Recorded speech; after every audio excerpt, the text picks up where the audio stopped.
Am I the a-hole for ruining a funeral and potentially costing a lot of family members their jobs? Original post. My grandparents passed away recently. I followed the guidelines my grandma set up for her final event. Her church, her burial plot, her casket, and the same for my grandpa. I just didn't expect for it to be a joint funeral. I sent out the notifications to friends of theirs and family after the date was set in stone. Their friends all came, so did most of my grandma's church, but no family showed up. I wasn't surprised. I hadn't seen most of them in about 4 years. I had a great time with my grandparents' friends, and then I went back home and cried my heart out. I had been their sole caregiver, and I didn't know what to do without them. I had taken care of them for 15 years. It started with little things like lifting heavy things and escalated to needing to change the bed twice a night sometimes. I was empty and started to scroll through my grandpa's Facebook to see pictures he posted before his memory went. I found a group, started about 3 years ago, that was being flooded with activity. When I went poking around, I found out it was my mother, who was hosting a funeral at her church and was trying to get final expenses taken care of. I was stunned. Here was the woman I hadn't spoken to since throwing her out of the house for stealing jewelry and upsetting Grandma terribly by using her Alzheimer's against her. How could you forget my birthday? You promised to give me this. I went to the funeral my mother had planned and listened to the pastor, and then my mother got up to talk. She told everyone how hard it was taking care of them, and something inside me roared to life. I don't remember everything I said, but it did include that she didn't pay for anything for them. Not their caskets, not their burial plots, not their cremation, nothing. I told everyone I put them to rest at the funeral Grandma planned herself 4 days prior. I said she never paid for any of their care, or even seen them for 4 years. I was asked to leave and drove home. Later, a cousin asked me if what I said was true, and when I said it was, and I could provide proof, they explained my mother had been taking funds from the family for years to pay for their care at a facility because they had outlived their insurance policy. They also explained I got a lot of people in trouble because somewhere in my speech I had shouted I had done it all alone for years without any help.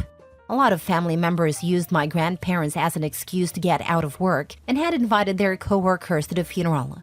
By hearing my outburst, they were now in trouble for lying as for the reasons to leave work or miss days. She then went on to ask me about the inheritance and when would that be passed out. I told her that if anyone had earned the inheritance, it had already been taken care of.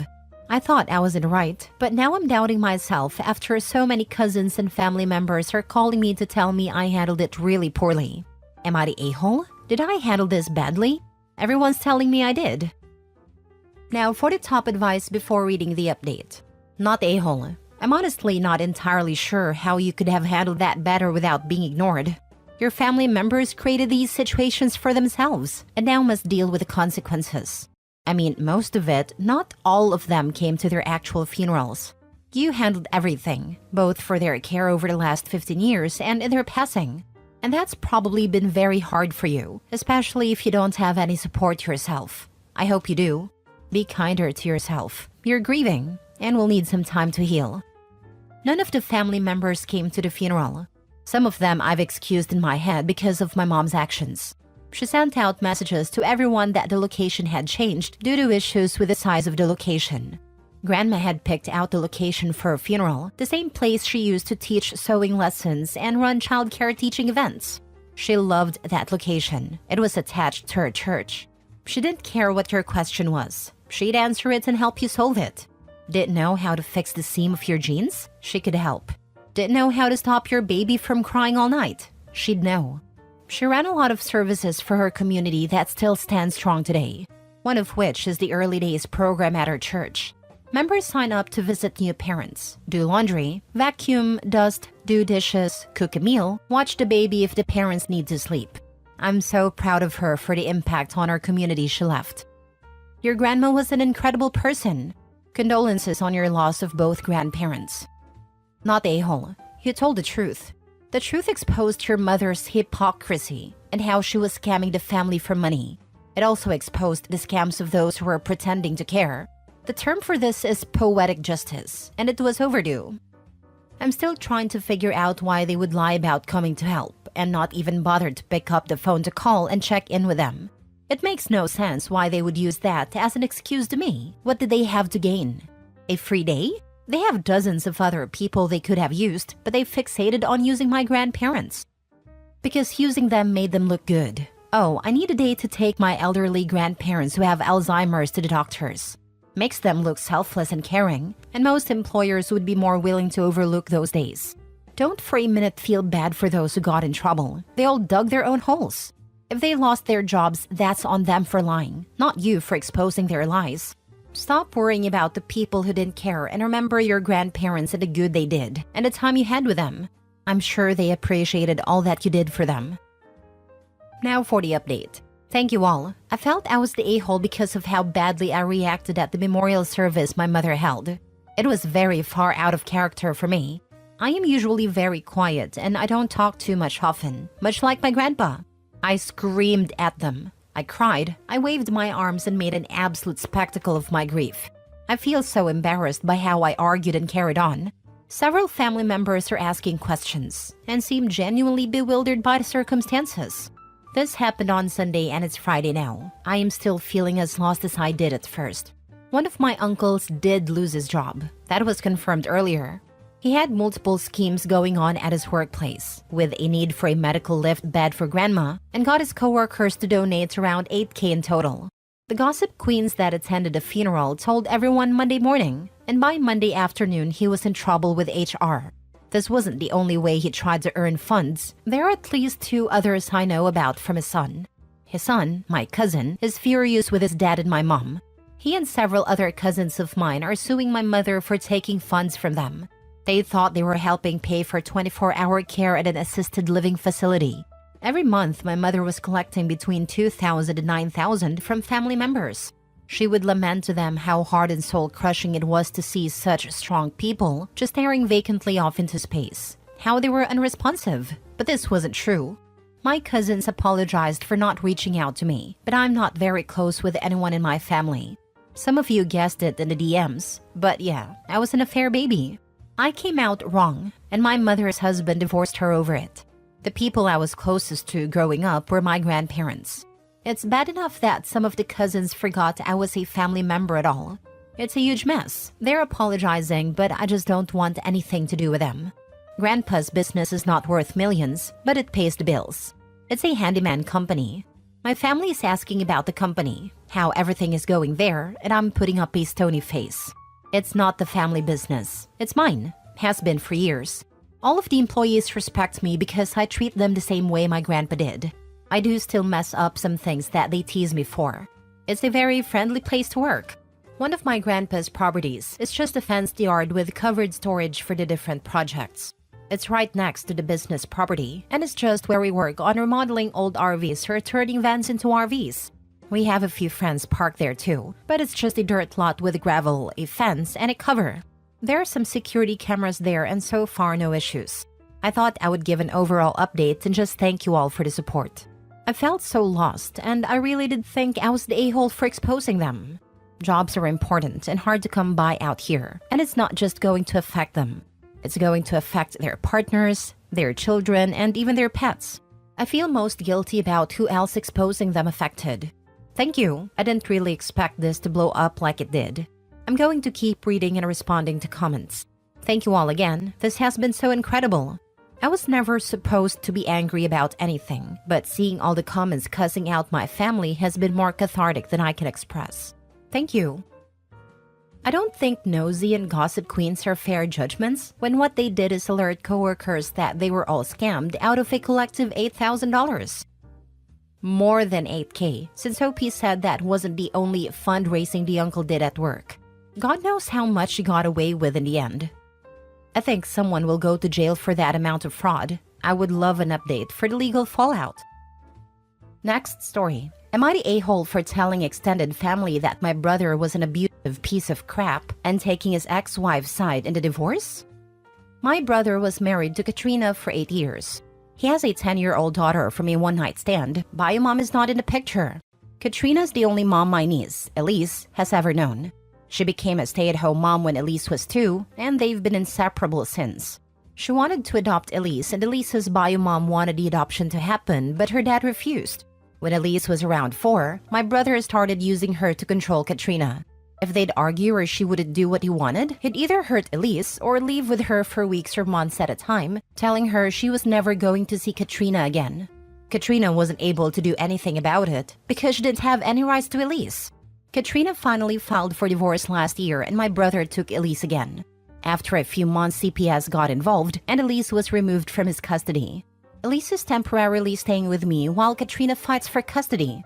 She refuses to talk about what happens when her dad takes her, but she's terrified of men, including my husband, wakes up screaming, and she even had to spend some time in an inpatient facility. She's doing intensive outpatient treatment now and is slowly improving. Katrina and I have been in contact and I've been letting her visit Elise.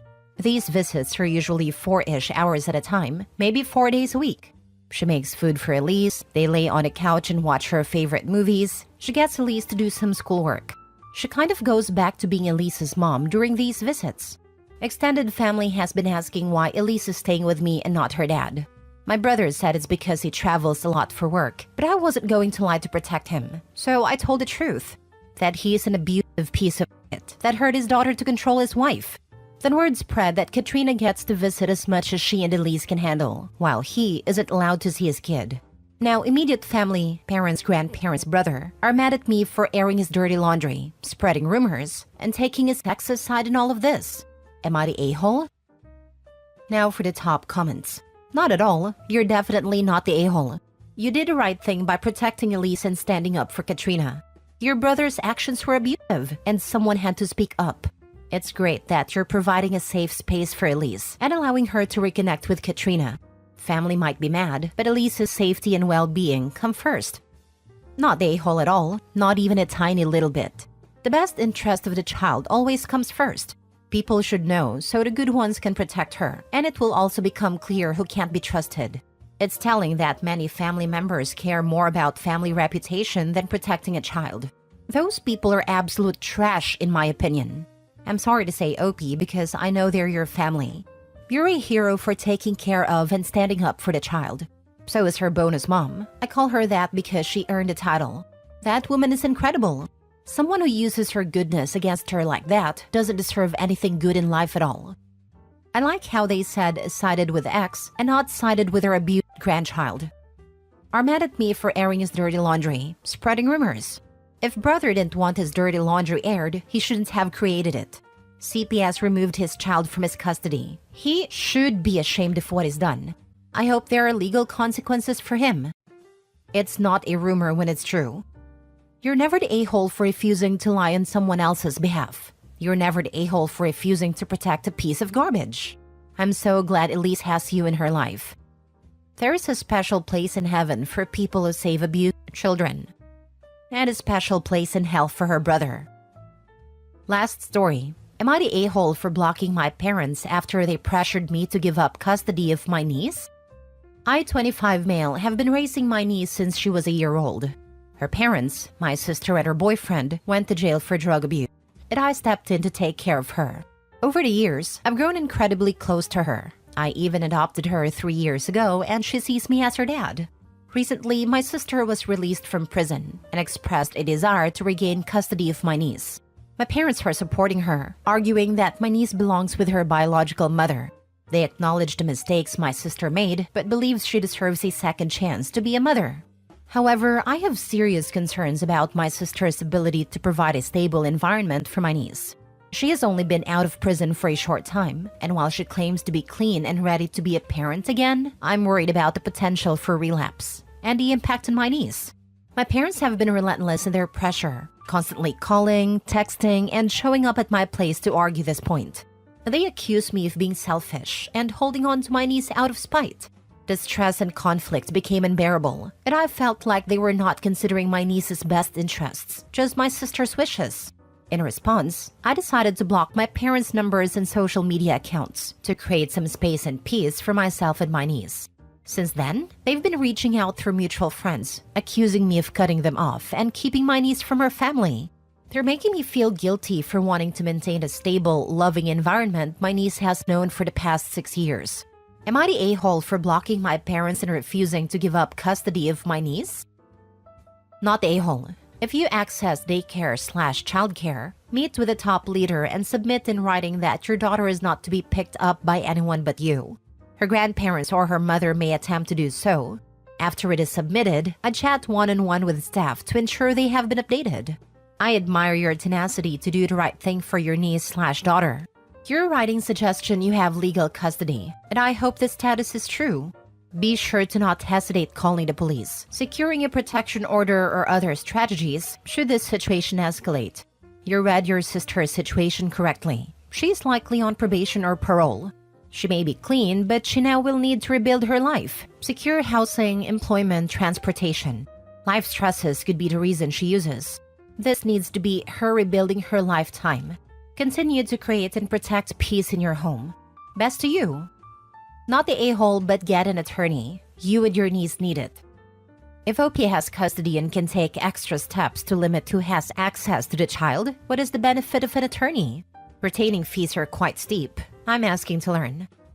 Having dealt with crazy family members demanding access to my own kids and using other family members to access them and deliver messages to them, the best thing it does is signal to the crazies that you are serious. They think they can keep pushing because you're a family and can't ever tell them no because it's the family code. If you keep saying no, they just tell themselves they're the hero saving the kids from the mean person telling them no. It's amazing how suddenly they stop the BS when an attorney threatens them with legal action. An outside authority told them to cut it out or else. It's very effective and was worth the money to keep the crazies on their best behavior. I second this and contact schools to reiterate who is and is not on the access list. Crazy family has often weaponized police, child services, filed false abuse reports, all to paint the custodial guardian in an abusive light. Cover your assets / start recording calls, messages, and texts into online vaults. 3. If you're ultra paranoid. Also printed copies, transcripts of voice messages. Document. If at a moment's notice you need to file a no-contact order / anti-harassment, you will need printed copies to file with a judge later in court. You can also work with Child Protective Services to oversee your sister earning back partial custody. If you choose to communicate with a pushy family, do it through email only. It creates a valid paper trail, and you can carbon copy, CC, anyone who needs in on a conversation. If they really want to get nasty, take your sister to court for child support and back pay support. This always is a viable threat when they get super pushy. Your fears are very valid.